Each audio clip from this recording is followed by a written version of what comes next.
Hi guys, welcome back to BDS Online Academic Tutorial. Thanks for watching our videos online. Today I'm going to be considering physics and I'm going to be considering some questions in preparation towards YGCE. Let's go into it. Now, a particle is projected at an angle of 60 degrees to the horizontal with a speed of 25 meters per second. Into bracket, gravitational force is equal to 10 meters per second square. Calculate the time of light of the particles. And number 2 is to calculate the horizontal of the speed of particle at maximum height. This first question is actually on projectile. As you can see, a particle is projected at an angle of 60 degrees. Now when you're talking about projection, just like imagine when you are having your catapult and you shoot a catapult at an angle. When you stretch a catapult, it actually follows a trajectory path, that is a parabolic path, which forms an angle. Such is also these particles. That's how a particle that is projected actually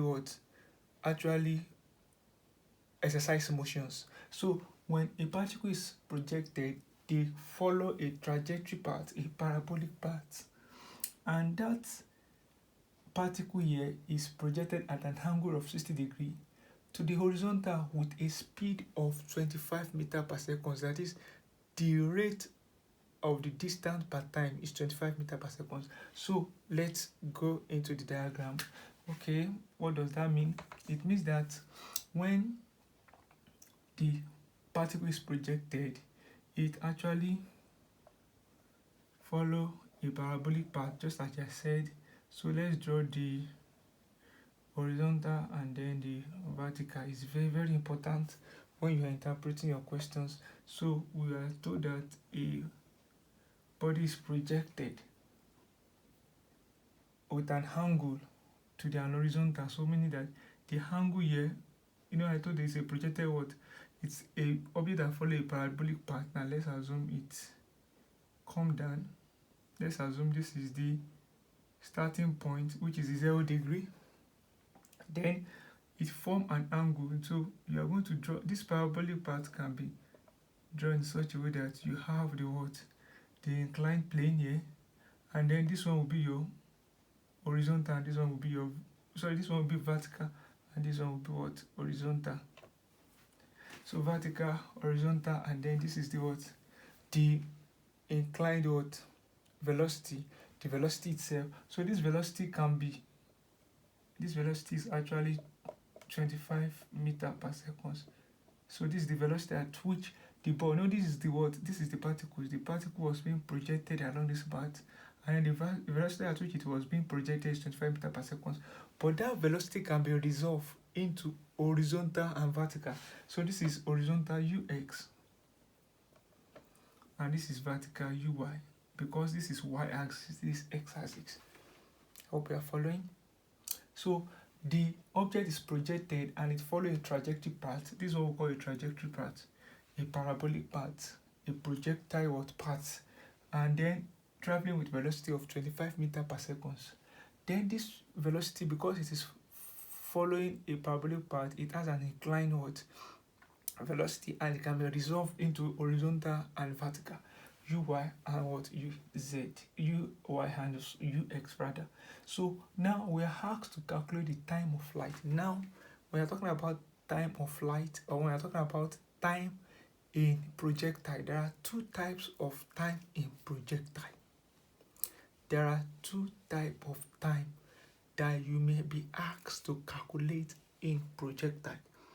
The first type of time that you may be asked is time to reach the maximum height. Now, when you project an object like a catapult from an angle like this, if I project it like this, it travels from an angle. Let me say I actually projected a particle, a catapult, with a stone. My particle is a stone, and I attach it to a catapult, and then I shot the stone from a catapult. So, and then it follows a parabolic path of an angle of 60 degrees. Now this is an angle of 60 degrees. Now, if all of us get to a maximum height, when I mean a maximum height like this, it will travel on that parabolic path until it reach a very maximum height, the highest height. That highest height is what we call maximum height here. This highest point, the point which the stone get to its highest height in air. So what am I trying to say? So this is the maximum height here. Let me just put maximum height. I prefer it to be what? Okay, let me write it for maximum height. Usually represented as H, capital letter H, max. But there's also something that you need to know. There is small t, time to reach the maximum height. Time to reach the maximum height. But there's another time. From here to here is what we call time to reach maximum height. That's t max. But from here to here is another time.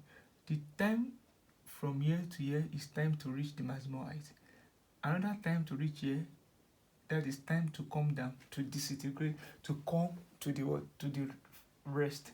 So there's another t, and that t plus t will give you the total time of flight. That is, you can call this one from here to here t, from here to here t, which is taken as t max. From here to here is taken as t max. But the time taken for it to start from the point of projection to the maximum height is also equal to the time it will take from the maximum height back to the what? To the plane, to what? To the horizontal level. So it means that total time of flight is same as 2 max, 2t max. What I'm trying to say is that this is t max, and this t max is same as this t max here. So your total time of flight, which is the time for the particle to complete its what? Projectile motion, it will be what? Time of flight will be 2 multiplied by the t max here, because it is the time. There's a time taken to reach maximum height, and there's also a time taken from maximum height from the object to come from the maximum height to the what? To the horizontal level. So the total time of flight, or the total time or time of flight, the total time is also known as time of flight projectile. So the total time, which is same as time of flight, is equal to 2 times what? 2 times t max. So let me write it there. Time of flight, which is also known as what? TOF. But now, how do you now calculate? What are the formula we use for this? You cannot just use t times. So what is the formula, actual formula for t max?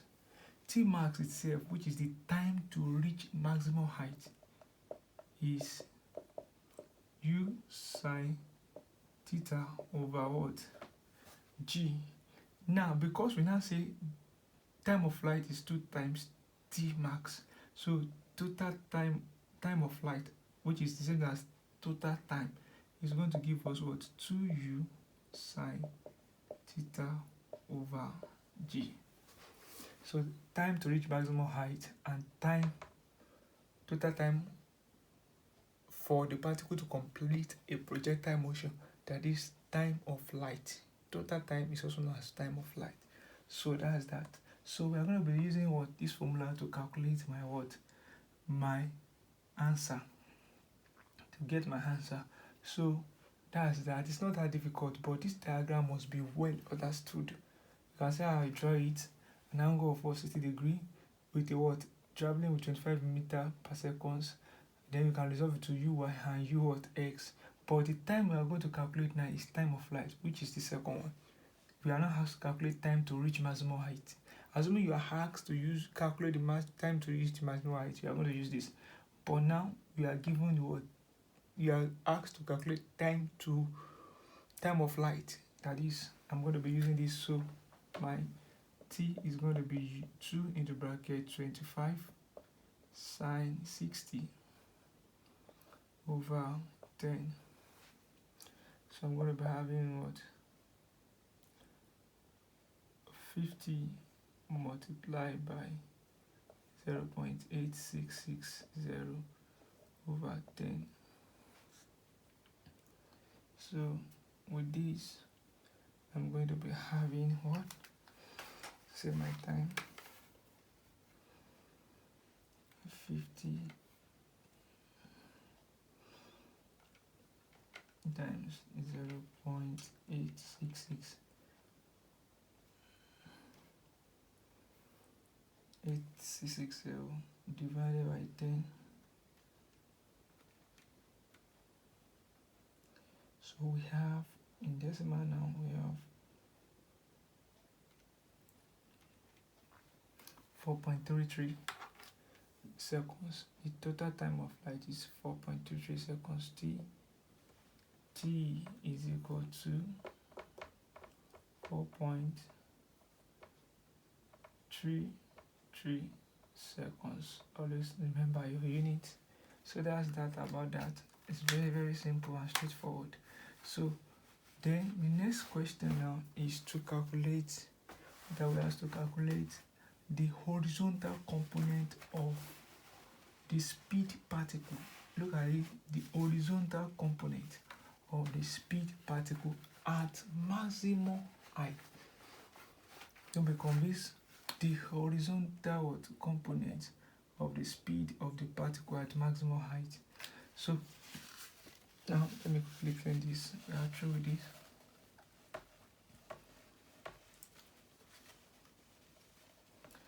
Horizontal component at maximum height.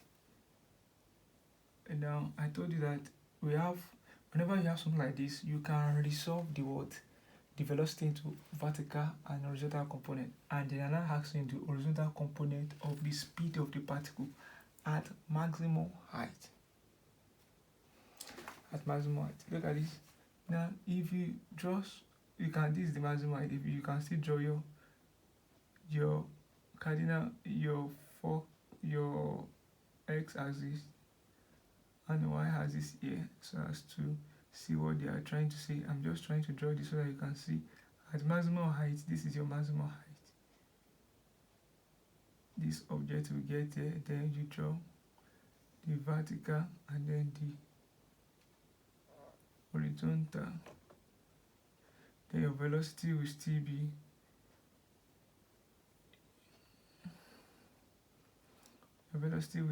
like this. So you have T max, we have H max at the maximum height, time of light, time to reach maximum height, and this is your U, this is your U X and U Y. So what I draw is also what I draw at this point. I just say I mark this point as my maximum height. So this is my maximum height. You can even change the point here. This is maximum, where the particle reach the maximum height and the time to reach maximum height.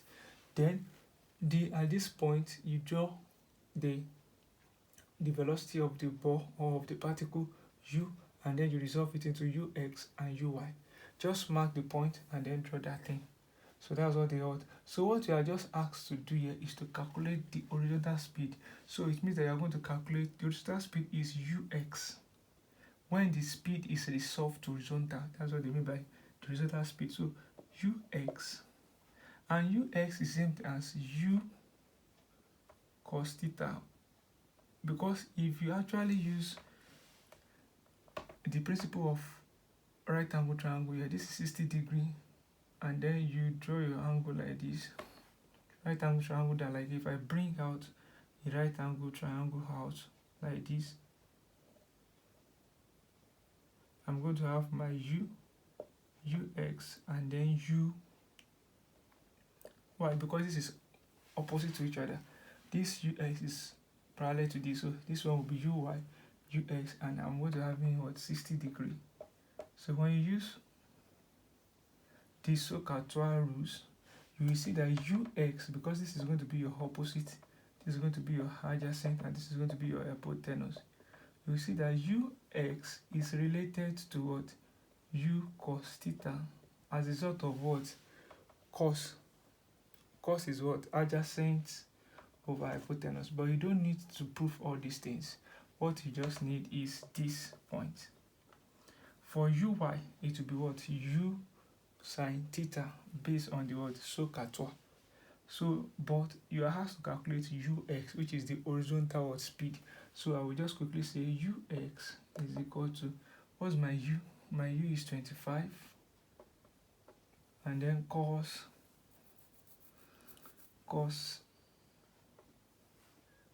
60 degree. Let's see what we have. Cos 60 degree. So this one is going to be what? 25 times cos 60 degrees should be what? 30. It should be 0.5. So this is going to be 12.5 meter per seconds. So that's that at what? At horizontal, 12.5 meter per seconds. Don't forget the unit of what? Of speed is meter per seconds, because this is 0.5, so I multiply it by 25 and then we get half of it. So that's that about question number 1, 2 on projectile. Other question they might ask you in projectile might be total distance, that is distance, maximum distance for maximum height, distance for the what? Maximum distance that the object covered. I will be talking about that next class. So let's quickly move to this what? Next questions, because I don't want to waste much time on this. And then the last one is saying that, okay,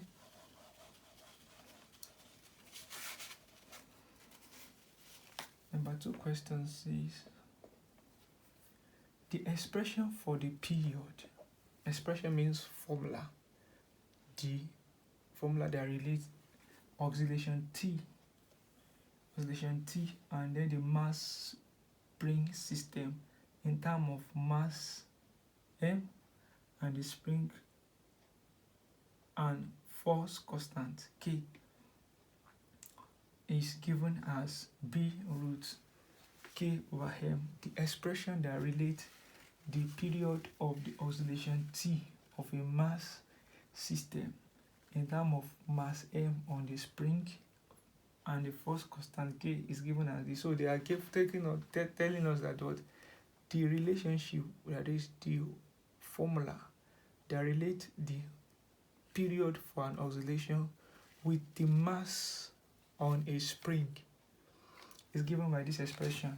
I'm not going into details. I'm just trying to stay in line with the words, the question. But this is what it means.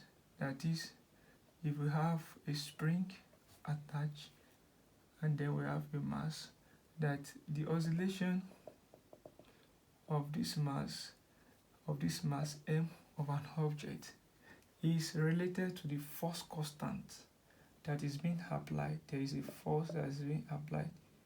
Force M is related to the force that is being applied on M by this formula.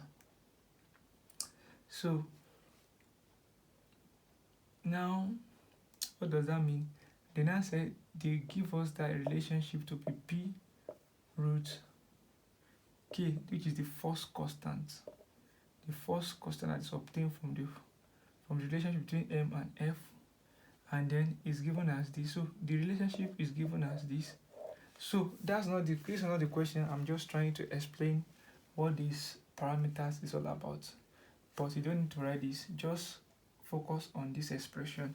They say the relationship of the period T to M and K constant is this, where B is dimensionless. B is dimensionless. When they say something is dimensionless, let me come here. It has no unit. Dimensional means that B has no unit. To be dimensional means that B has no words.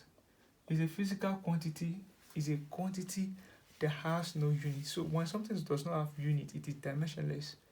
Just like when you have, what is a dimensional quantity? Just like when you have a strain.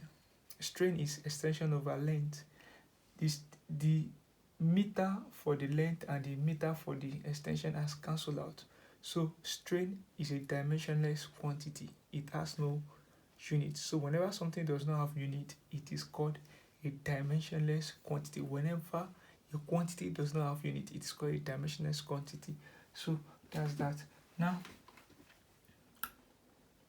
so we are now asked to prove the validity of this expression using dimensional what analysis. We are asked to prove the validity of this expression using dimensional analysis.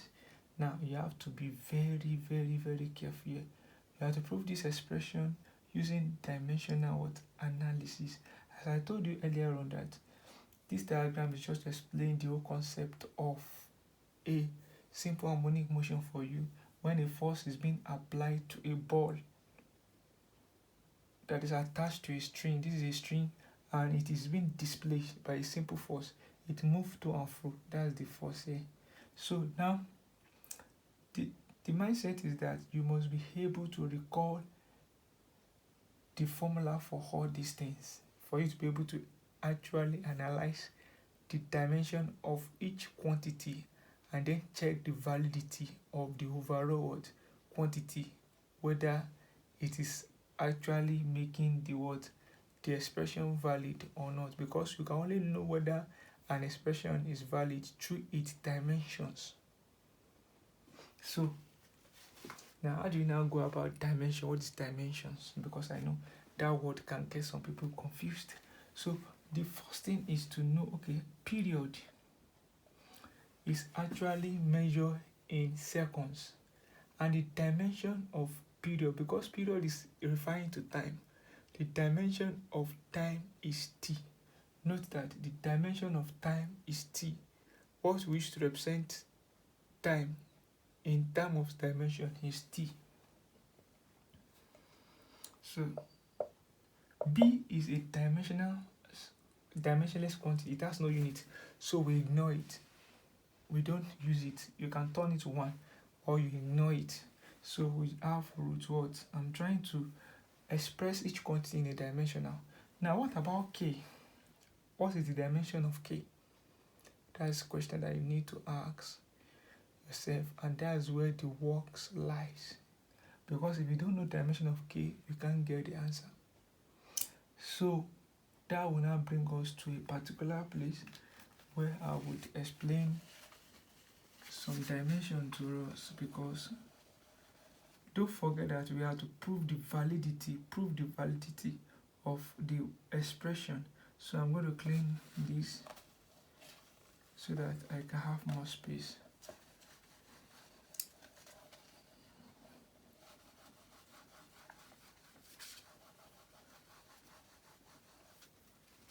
So now for k, what you have, this one is not what having dimension, that's why I ignore it.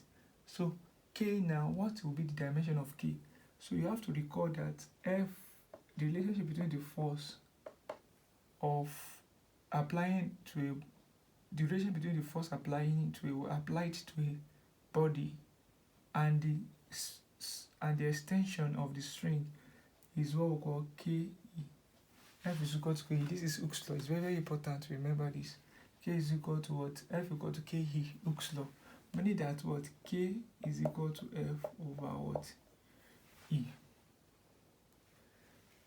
Because we are dealing with what? Spring has the ability to stretch.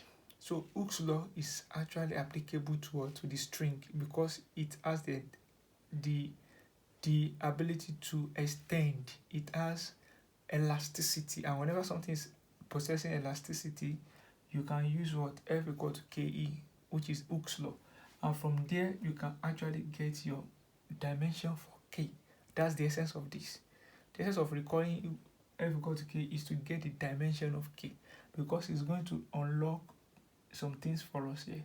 So now, what is the dimension of force? To save our time, force is actually mass times acceleration. So I'm writing force again to be mass times acceleration all over what? E. So the dimension of M is capital letter M. The dimension of mass, M-A-S-S. The dimension, you take the first letter, mass, you take dimension of mass to be M. Acceleration might be quite tricky, because I will just write the dimension of acceleration is a result of what's called L per t square. If you don't know anything about dimension, go and look at my video on dimensional analysis. I explain everything on it. Dimensional analysis, physical quantity and the dimensions. Go and study them very well. It's very, very important you know that, because that's why I get my what L per t what square. So it has a result of acceleration being velocity over time, and then because velocity is L per t, all over time is giving us L per t square. So L per t square all over, extension is length, so the dimension is going to be L. So this is dimension of K. So but let's simplify it by cutting this out. So the dimension of K is M per t square. That's the dimension. So you now come here and say okay. You now say okay, you now have dimension of what? K now, which is M per t square all over. Dimension of M is also M. So M cancel what? M. So we have T is equal to, look at this one is per t square. So if you use law of indices, it's going to be what? 1 over t square. So I'll bring it down, 1 over t square. So the square root of 1 is, I'm going to write comma now, I'm going to separate this. I'm putting comma, so that I'm putting comma here. So I'm now writing the answer. T is equal to, what is square root of what? 1 is 1. Square root of t square will ordinarily give you t. Now if you look at this very well, we are having t is equal to 1 over t. Are they equal?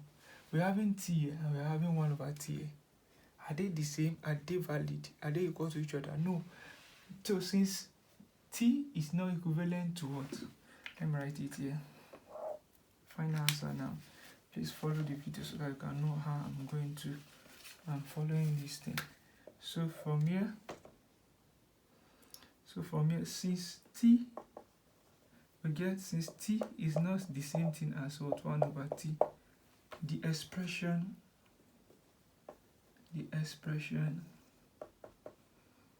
t equal to b root k over m is not valid. Why? I've given you just the reason now. The reason is because t is not the same as 1 over t. And it is shown from the dimensional analysis that we just did, that after we put all our dimensions, all the expression in terms of dimensions, we only have t on the left hand side and we have 1 over t on the right hand side, which are not equal. And since they are not the same, it means the expression is not correct. This can never be this because they are not the same thing dimensionally. So that's that about this tutorial. If you have any question, please do well to drop it in the comment section. See you next time. God bless you.